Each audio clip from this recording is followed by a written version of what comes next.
जय हिंद aspirants, this is Ahir and welcome back to SSB crack exams. 24 October 1945 ये वही दिन था जब यूनाइटेड नेशंस चार्टर जो है वो अडॉप्ट किया जा चुका हुआ था। आपने सही सुना। अभी इस साल 2023 की अगर हम बात करें तो पूरे 78 साल 78 ईयर्स कंप्लीट हो चुके हुए हैं यूनाइटेड नेशंस की पैदाइश को, जिसे हर साल हम 24 अक्टूबर यूनाइटेड नेशंस डे की तरह भी सेलिब्रेट करते हैं। तो आज के इस वीडियो में हम पहले जानने की कोशिश करेंगे कि दरअसल इतने पावरफुल एक ऑर्गेनाइजेशन की पैदाइश के पीछे का रीजन क्या है और उसके बाद क्या कुछ हुआ, एंड साथ ही साथ हम थोड़े बहुत अचीवमेंट्स और फेल्यूर्स भी देखेंगे यूनाइटेड नेशंस के। तो आइए वीडियो को शुरू करते हैं। तो रिसेंटली न्यूज चैनल में छाया हुआ था कि पूरे 78 ईयर्स कंप्लीट हुए। दरअसल 78 एनिवर्सरी यूएन चार्टर और अडॉप्शन की सेलिब्रेट की जा चुकी हुई थी पूरे दुनिया भर में, स्पेशली यूनाइटेड नेशंस के हेडक्वार्टर्स में भी न्यूयॉर्क में। तो हर साल 24 अक्टूबर ये यूएन डे सेलिब्रेट किया जाता है क्योंकि यूनाइटेड नेशंस ऑफिशियली इसी दिन एस्टैब्लिश किया गया था, दैट इज 24 अक्टूबर 1945। और 1947 में यूनाइटेड नेशन जनरल असेंबली ने यूनानिमसली अडॉप्ट किया हुआ था 24 अक्टूबर को यूएन डे की तरह, that is anniversary to celebrate the charter of United Nations. और 1971 में again United Nation General Assembly वालों ने एक और रेजोल्यूशन पास किया जिसके तहत उन्होंने रिक्वेस्ट किया सभी मेंबर नेशंस को कि हर साल आप 24 अक्टूबर यूएन डे की तरह सेलिब्रेट करें, अगर हो सके तो एक पब्लिक हॉलिडे भी देने की कोशिश करें। अब सबसे पहला थोड़ा बहुत बैकग्राउंड हम जानने की कोशिश करते हैं कि दरअसल इतने पावरफुल एक ऑर्गेनाइजेशन का बर्थ कैसे हुआ। देखिए, यूनाइटेड नेशंस के पहले इसी तरीके का एक ऑर्गेनाइजेशन हुआ करता था जिसका नाम था लीग ऑफ नेशंस। वो दरअसल एक फेल्यूर भी आप कह सकते हैं क्योंकि वर्ल्ड वॉर वन के बाद जब ट्रीटी ऑफ वर्सेल साइन की गई थी तो जून 1919 उसी ट्रीटी के चलते वर्ल्ड वॉर जैसा ही खत्म हो गया तो वहां पर यूनाइटेड लीग ऑफ नेशंस को एस्टैब्लिश किया गया ताकि सेकेंड वर्ल्ड वॉर को वो रोक सके। लेकिन हुआ क्या कि ये सक्सेसफुल नहीं रहा, लीग ऑफ नेशंस फेल हुआ और सेकेंड वर्ल्ड वॉर 1939 में आया। और जैसे ही सेकेंड वर्ल्ड वॉर आया, ये लीग ऑफ नेशंस लिटरली पूरी तरीके से, जो कि उसका हेडक्वार्टर्स जेनीवा स्विट्जरलैंड में था, वो हमेशा से खाली ही रहता था, कुछ काम यहाँ पर नहीं होता था। दिस क्लियरली सेज कि organisation was nothing but a failure. तो अगस्त 1941 में वर्ल्ड वॉर टू के बीच में जो क्राइसिस चल रहा था, वहां पर American president Franklin D Roosevelt और उस वक्त ब्रिटिश के प्रधानमंत्री विंस्टन चर्चिल जी सीक्रेट मीटिंग्स उन्होंने किए हुए थे और डिस्कशन उन दोनों लीडर्स ने किया हुआ था कि क्या एक ऐसा पॉसिबल बॉडी हम बना सकते हैं जो कि इंटरनेशनल पीस में एफर्ट्स कर सकें और वॉर से, जो ऑलरेडी सेकेंड वर्ल्ड वॉर छिड़ा हुआ था, उससे रिलेटेड जो कुछ भी इश्यूज थे उसे डिस्कस कर सकें। तो दरअसल इन दोनों पर्सनैलिटीज का ही ब्रेन चाइल्ड आप कह सकते हैं यूनाइटेड नेशंस। तो देखिए, दरअसल इस डिस्कशन को और जो स्टेटमेंट इस डिस्कशन के बाद दिया गया उसे अटलांटिक चार्टर कहा जाता है। लेकिन ये ट्रीटी नहीं थी, ये बस अफर्मेशन था इन दोनों सुपर पावर्स का। उस वक्त यूके और यूएसए ही दो बड़े सुपर पावर्स थे। तो यही वो अटलांटिक चार्टर है जो आगे जाकर यूनाइटेड नेशंस का रूप धारण करने वाला था। और अगस्त में डिस्कशन हुए, दिसंबर 1941 में यूनाइटेड स्टेट्स ने ज्वाइन किया वर्ल्ड वॉर टू और उस वक्त फ्रैंकलिन डी रूजवेल्ट जो कि प्रेसिडेंट थे, उन्होंने ये टर्म कॉइन किया यूनाइटेड नेशंस। उस वक्त यूनाइटेड नेशंस वर्ड जो था वो अलाइड नेशंस को रिप्रेजेंट करने के लिए था। जो कोई भी नेशंस जो एक्सिस पावर था, जर्मनी, इटली और जापान के खिलाफ लड़ रहे थे, उन सभी को यहाँ पर एक टर्म के अंडर देने के लिए यूनाइटेड नेशंस उन्होंने नाम रखा हुआ था।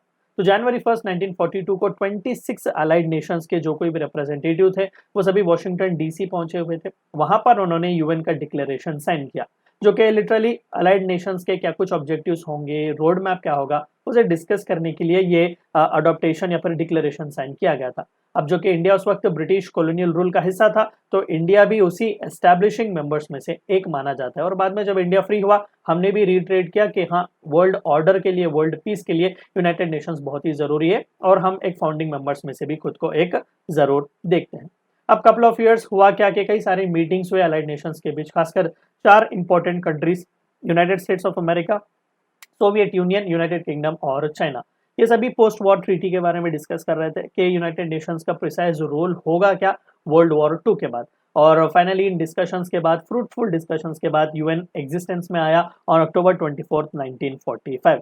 तो इस चार्टर को लगभग 51 नेशंस ने रेटिफाई किया हुआ था, जहां पर 5 परमानेंट मेंबर्स थे, France, China, Soviet union, UK और यूएसए। बाद में 1991 में सोवियत यूनियन के डिसइंटीग्रेशन के बाद वो जगह रशिया को दी गई। So currently China, France, Russia, UK और यूएसए ये 5 P5 नेशंस कहलाते हैं और बाकी के 46 अदर सिग्नेटरीज भी थे। और पहला general meeting United Nations general assembly की मीटिंग जनवरी 10 1946 को हुई।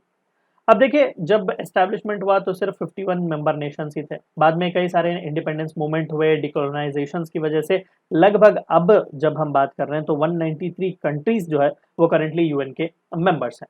थोड़ा बहुत अचीवमेंट्स और फेल्योर्स के बारे में भी बात करते हैं।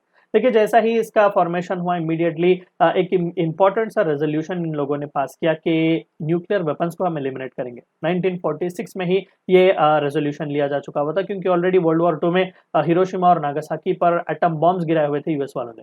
1948 में one of the most powerful and influential bodies World Health Organization का एस्टैब्लिशमेंट हुआ, जो कि कम्युनिकल डिसीजेस उस वक्त स्मॉल पॉक्स, मलेरिया, एचआईवी से डील करता था। अभी कोविड के टाइम में आप सभी को भी पता है कि कितना इंपॉर्टेंट सा योगदान वर्ल्ड हेल्थ ऑर्गेनाइजेशन वालों ने दिया हुआ है।